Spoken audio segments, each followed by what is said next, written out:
चुम्बन ऋषि से सुकन्या के विवाह की चर्चा के साथ देवयानी शर्मिष्ठा की कथा।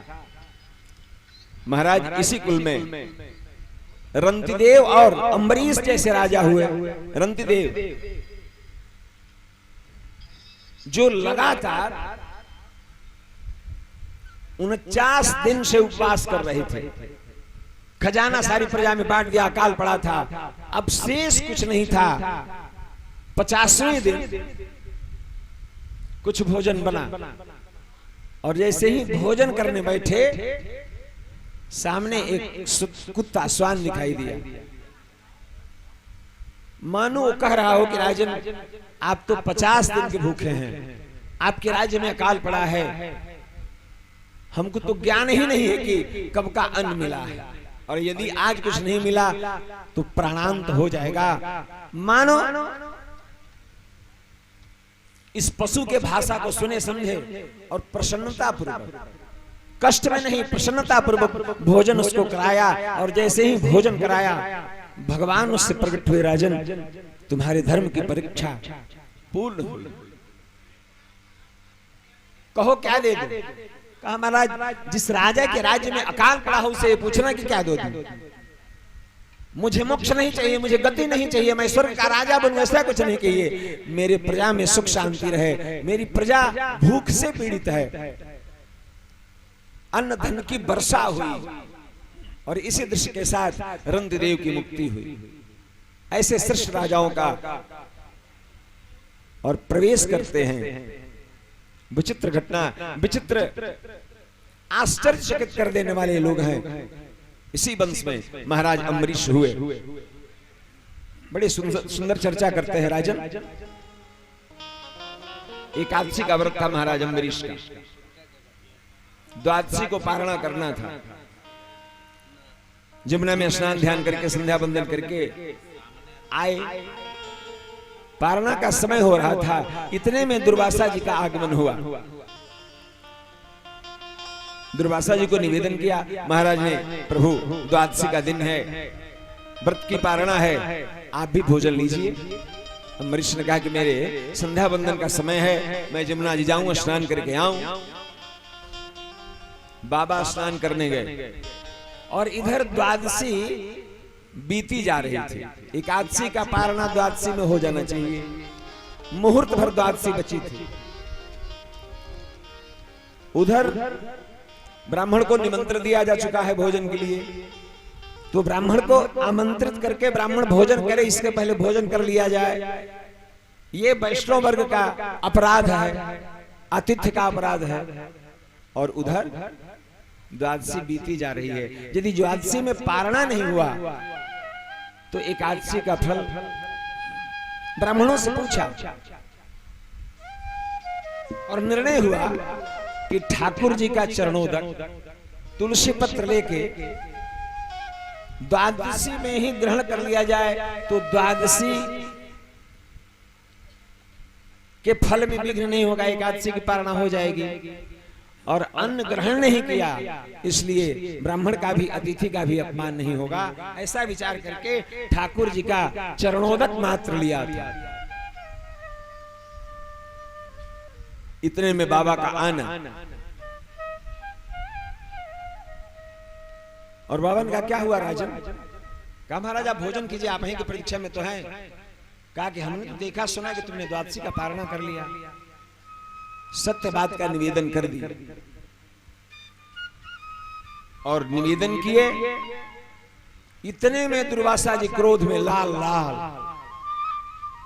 ब्राह्मण को आमंत्रित करके ब्राह्मण के भोजन के पहले, और इतने क्रोध में आए, इतने क्रोध में आए, अपने ही जटा को उखाड़ा, पटका। कृत्या नाम की राक्षसी उत्पन्न हुई और लपकी अम्बरीश के तरफ। अम्बरीश खड़े हैं हाथ जोड़े। भगवान ने इस दृश्य को देखा, कहा कि दुर्वासा तुम अपने तपस्या के अभिमान में, ब्राह्मण होने के अभिमान में, साधक होने के अभिमान में एक भक्त का अपराध कर रहे हो और मुझे ये सहन नहीं है। क्योंकि भगवान का विरध है, जो अपराध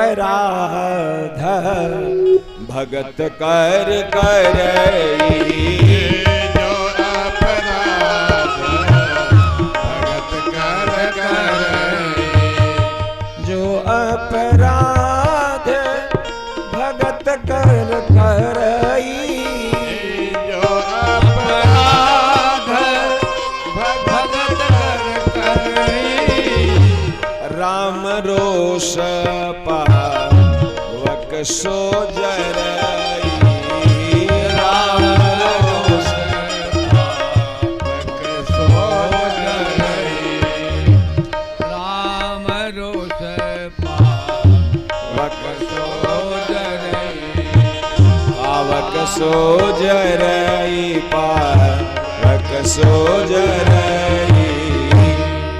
भक्त का जो अपराध करता है भगवान के क्रोधाग्नि में, भगवान के रोषाग्नि में जल के भस्म हो जाता है। भगवान तुरंत चक्र सुदर्शन को भेज वैकुंठ धाम से। अपनी गति से चलता हुआ चक्र सुदर्शन पहले तो कृत्या को काटा और लपका दुर्वासा की तरफ। दुर्वासा भागे ब्रह्मा जी के पास। ब्रह्मा जी ने दूर से कहा, पुत्र हो तो ठीक है, लेकिन तुमने जो कुकृत किया है इसका समाधान मेरे पास नहीं है। दूर से शिव जी के पास मना कर दिया। त्रिलोक का भ्रमण करते रहे दुर्वासा जी, बोलना समाचार पूछना तो दूर की बात, किसी ने बैठने तक को नहीं कहा। अब भागते भागते लगता था प्राण छूट जाएगा।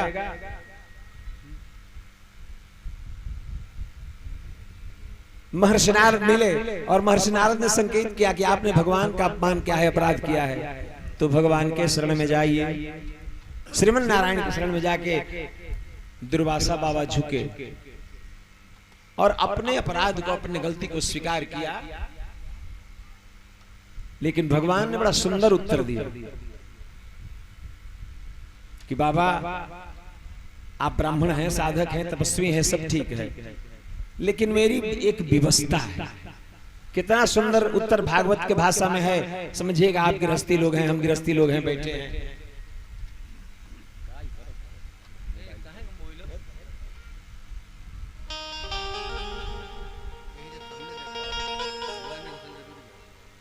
हाथ जोड़ के कहा भगवान ने, अहम भक्त पराधीनो या स्वतंत्र द्विजा।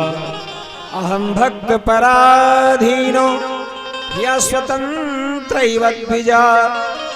साधुभिरे ग्रसित हृदयो सत्पतिं सत्श्रियं यथा। साधुभिर ग्रसित हृदयो। बाबा मैं अपने भक्तों के पराधीन हूं, उस प्रकार जिस प्रकार साधु पुरुष, सज्जन पुरुष, सज्जन लोग अपने सुंदर सती स्त्री के बस में रहते हैं, वैसे मैं भगवान के बस में रहता हूं। भागवत की भाषा। दो संकेत है, एक तो ये कि भक्त की बराबरी है सुंदर और सती स्त्री की, और दूसरा ये कि गृहस्थी वही गृहस्थी कुशल है जिसमें साधु पुरुष सुंदर सती स्त्री के बस में रहे, उसकी बात माने, और तभी गृहस्थी सुंदर रहेगी। इसलिए आपने मेरे भक्त का अपमान किया है। मैं चाहकर भी चक्र सुदर्शन को रोक नहीं पाऊंगा। आप अपना कल्याण चाहते हैं तो महाराज अम्बरीश के चरणों में जाके झुकिए, उनसे क्षमा मांगिए। सत्श्रियः सतपतिं यथा। दौड़े अम्बरीश।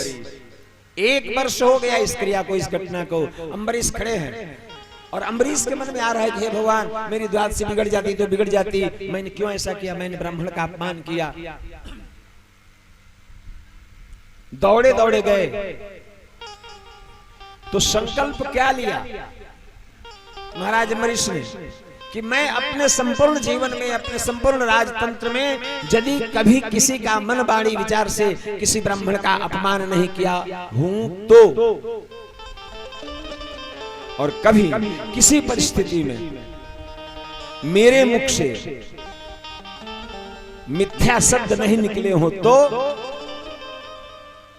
चक्र सुदर्शन भगवान आप मेरे अतिथि को क्षमा कर दीजिए। और यदि आपका क्रोध इतने से भी जाने वाला नहीं है तो कर कुठार आगे यह शीशा, आप चले हैं आपका प्रयोग तो मेरे ही गले को काट लीजिए, लेकिन मेरे अतिथि को 7 परिक्रमा करके चक्र सुदर्शन मानो अम्बरीश को प्रणाम करके और पुनः श्रीमन नारायण के पास जाते हैं।